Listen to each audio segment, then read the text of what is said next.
Okay, so go ahead and close up your computer screens. You guys should be good now. So the Bill Nye, this is actually showing a nuclear power plant that is on 3 Mile Island, which is in Pennsylvania. They kind of explained in the video yesterday how nuclear power plants work. That's not our entire focus of this unit, it's definitely a portion of it. And so hopefully it kind of gave you an idea of some of the benefits and some of the disadvantages that are possible if we use nuclear energy and harness that energy in the nucleus of different atoms to basically transfer it into our electrical energy. So let's do a little bit of background. So remember how I said that when we started our periodic table unit, that is going to be like the building block, the foundation for the next couple units? Well, we're going to backtrack and review some of that stuff from the periodic table unit because it is really important to get a good understanding or a refresher of that because it's what basically sets up this unit. All right, and you guys did a good job with that. So this should be pretty basic. So this first part of the unit is just kind of a review. So far we have been talking about chemical reactions. Chemical reactions that involve electrons, right? The giving, the taking, or the sharing of electrons, right? Now we're going to move on and start talking about nuclear reactions, and these involve changes in the nucleus. You see that in the name, nuclear, nucleus, okay? So there is a very, very big difference. If you're dealing with a chemical change, it's all based on electrons. If you're dealing with a nuclear reaction, it's a reaction that's taking place in the nucleus. Okay. And so nuclear reactions can involve much larger energies than our chemical reactions. So we just barely touched on exothermic and endothermic reactions in our last chemical bonding unit. We're going to have a lot more time with that in, oh gosh, probably like January, February. We'll have a unit that talks a lot about endothermic and exothermic reactions as we look at our heating and cooling curves and things like that. So we're going to talk about that a lot. But yes, I'm sorry. Yep. But when any time a chemical reaction takes place, a little bit of thermal energy or heat energy is released. And that's usually the main type of energy that we experience in a chemical reaction. Sometimes it can be strong and sudden, like kind of an explosion. Sometimes it can just be like, like even like the little heating packs that you get, like if you're hunting or you're going to be outside and you like twist the pack and all of a sudden it starts to get warm. Well, when you twist it, you start a chemical reaction, and that is releasing heat into the environment. So that's an exothermic reaction. All right, and it's meant to do that because they realize that, hey, if you start this chemical reaction, it releases heat, and you can absorb that heat if you're the cold person with the cold fingers, the cold feet, or whatever, whatever kind of pack you're dealing with is for your hands or for your feet or wherever. So those exothermic reactions and endothermic are kind of like usually on a smaller scale. If we talk about nuclear reactions, we're talking like on a bomb level, like an atomic bomb, right? And we will talk about that a little bit. Like super colossal levels of crazy reactions. Absolutely, yes. And so one of the sections is where we're going to look at is how they use these type of energies in weaponry. All right, so we'll get to that towards the end. But first we have to have an understanding of kind of like what's actually going on. All right, so the main focus this unit is going to be on nuclear activity. So stuff going on in the nucleus. Before I can't remember what slide this is. What do you find in the nucleus? What two subatomic particles are in the nucleus? Protons and neutrons, very good. Okay. Something else that is going to be something we take a look at is radioactivity and isotopes, nuclear fission, and nuclear fusion. These are our two types of nuclear reactions, but we can't talk about this without talking about how atoms are going to decay through the radioactive process and how they form different isotopes. You guys are getting better with the isotope question. Not very many people missed that on the test. It is like the third or fourth time you've had that question. So it's like, what's changing in an isotope? And it's the number of neutrons. right? So it's still the same number of protons, but when we change the number of neutrons, we have an isotope of a certain element. So you guys are much better at that than you were the first time around. So again, background. We know everything is bonded together by particles, and we call these our atoms, right? And they actually have those subatomic parts to the atom. And that is the proton, the neutron, and the electron. So the proton and neutron, just like Emily said, are right here together in the nucleus in that center. That's where most of the mass is for our atom. And then we have our electrons buzzing around on the outside. Nothing shocking or new with that information.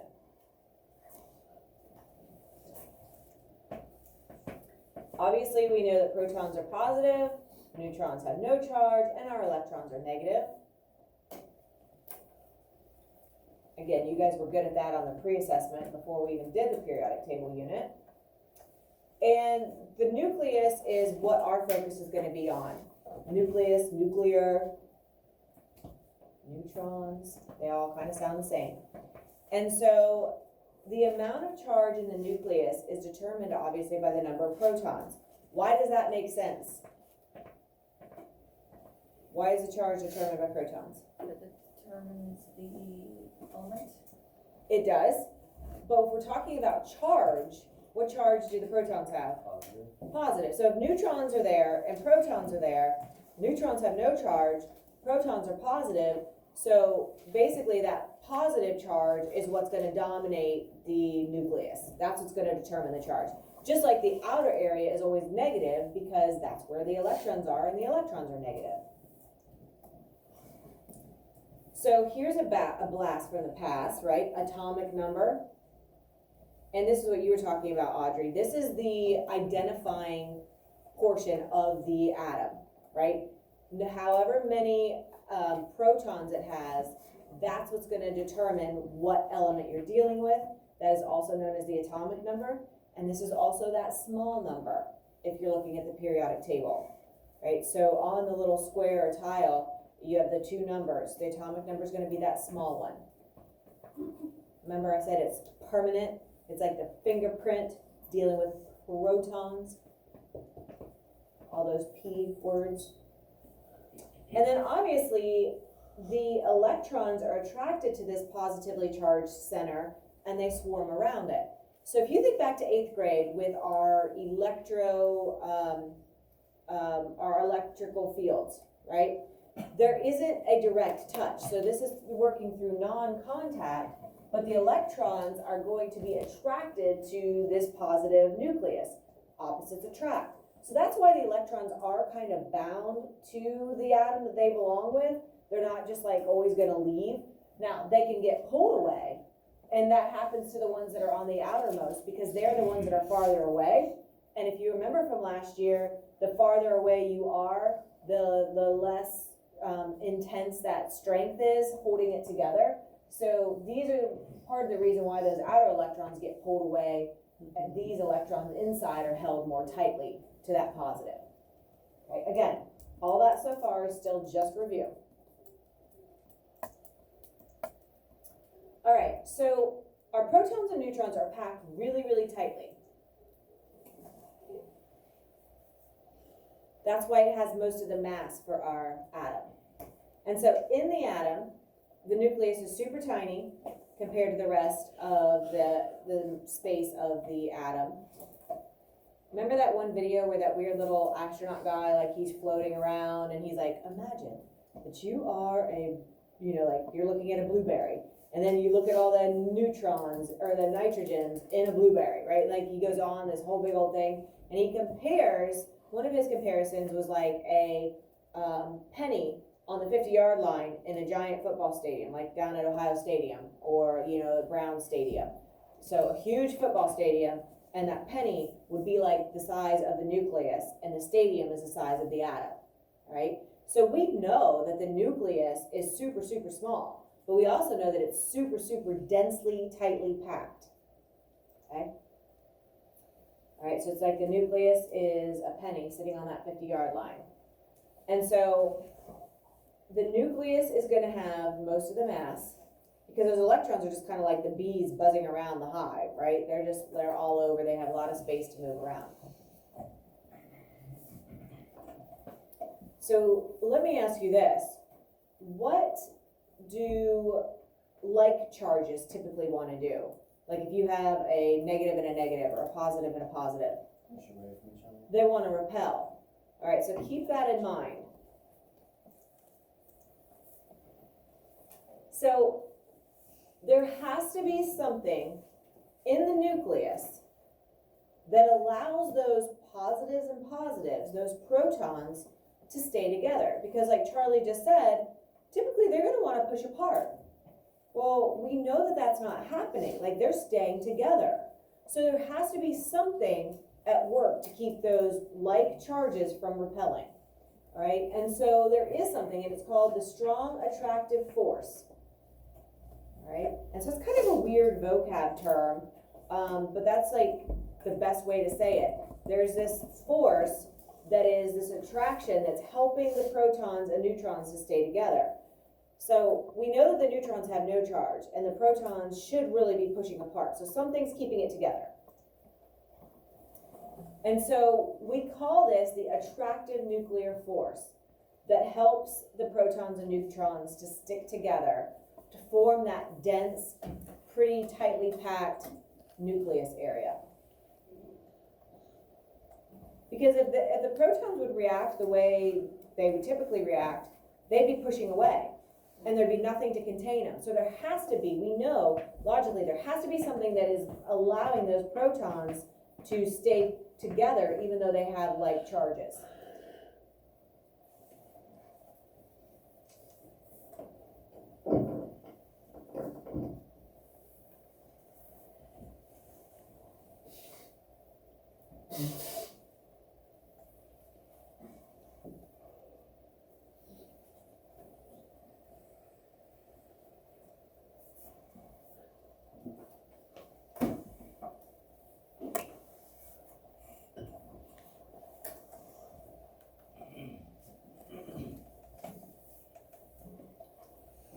So this nuclear force, the force in the nucleus, is really weak at most distances.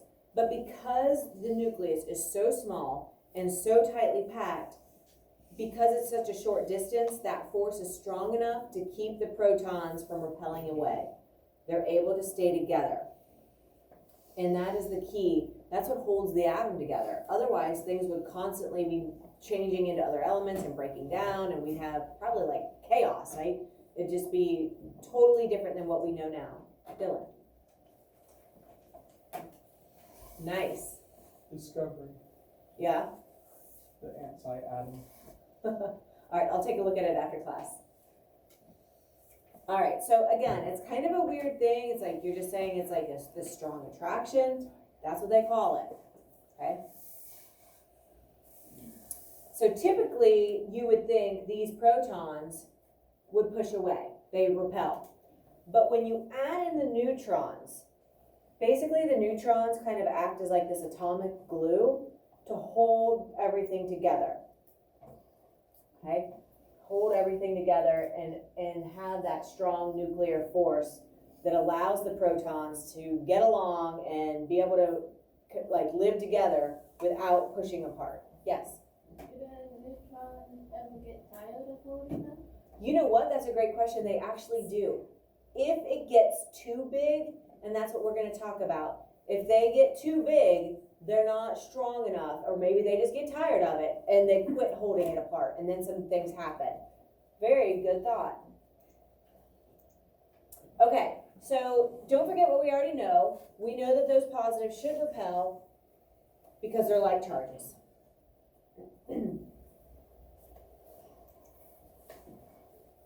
So this is showing, them pushing away. Right? We know that in reality, those protons should just be like, I am out of here. I don't like you other positive protons. I need to go find some negative electrons. Yeah. Why aren't the electrons pulled into the nucleus? Well, I guess because they're far enough away, like they're just kind of hovered there. actually, so these non-contact forces can work, just so happen to have, all the non-contact forces work kind of similarly from that distance. So I'm going to show this with magnets, but it's the same kind of idea that's holding the electrons close but not touching. So like, it's kind of like this, where, you know, you can tell that there's like a relationship there between them. Like if these are our electrons and our protons would be here, like they're close, but they're not like having to touch them. So I guess they're just far enough away where they're in that field, but they're not being sucked in all the way. So that's the best kind of, I guess, answer I have. It's also what kind of explains why the farther out electrons in the valence level, those are the ones that do get pulled away because they are not held as tightly to that nucleus. And then the ones in the inner shells are going to be the ones that stay the closest because they're held tighter. That's a great question. I don't know if there's any other more specific explanation. That's the logical explanation. Maybe look into it and see. If I remember, I'll try to look at it too, why they're not actually touching. But I think just because there is enough space that like it's not strong enough to pull them in. And it might have something to do with that nuclear attraction because the the neutrons might be almost buffering it a little bit, potentially. It's a good question. Because in most cases, the nuclear force is going to be strong enough between the protons and the neutrons to repel that repulsion, like to basically ignore the typical repulsion between the protons. And all that means is like, okay, the positives should usually want to get away from each other, and the neutrons are helping to keep them together, helping to overcome that natural, like, repulsion.